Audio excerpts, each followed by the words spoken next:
Magandang hapon mga ka-EGSO.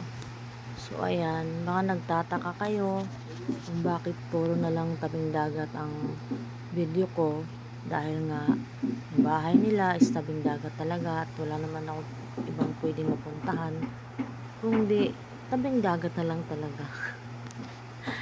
Dahil hindi naman ako pwedeng maglakwatsa at wala akong ganong kilat dito. So yan, naisip ko na lang mag-video yan sa dagat habang walang ginagawa dahil bakasyon naman, at hindi naman nakakasawa mag-video sa tabing dagat dahil ang tunog pa lang ng alon is nakaka-relax. Yung parang akala mo walang problema yun.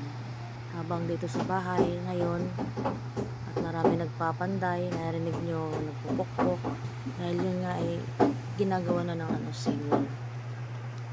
Dahil nasimulan na kanina magbakho at naghukay na sa gilid ng bahay nila para gawa ng seawall.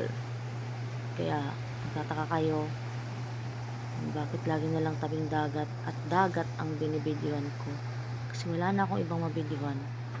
Sa tuwing gala naman namin, hindi ko naman dalang cellphone ko, nakakalimutan ko. Kaya ngayon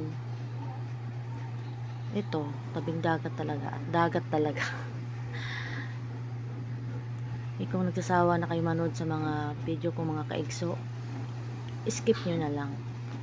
Pero para sa akin, ang tunog ng dagat talaga ay nakaka-relax. Lalo na yung mga taong nasa tabing dagat. Yung tipong madaling araw gigising ka, alas 6, alas 5. Alas 6 kasi alas 5 madilim pa eh.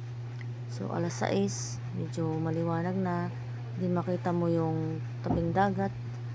Malamig yung simoy ng hangin, and then magkakape ka. Ang sarap sa pakiramdam, diba? Parang walang problema. Kaya pag nasa tabing dagat kayo, sure ako may itim na rin kayo. Kasi maitim na rin ako. Pero nakaka-relax talaga. Kaya sabi ko, lagi lang ako pupunta sa tabing dagat at mag-video. At subukan ko nga gumawa ng mag-vlog daw. Hindi naman vlogger, yung tipong lang, magbi-video lang, and then sinusubukan ko rin mag voice record kung anong boses ang meron ako, diba?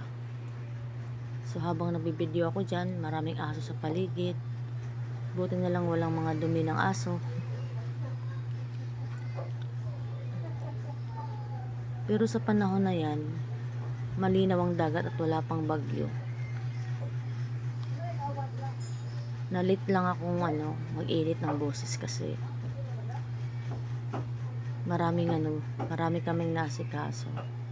So ngayon, magandang paligid, nakaka-relax.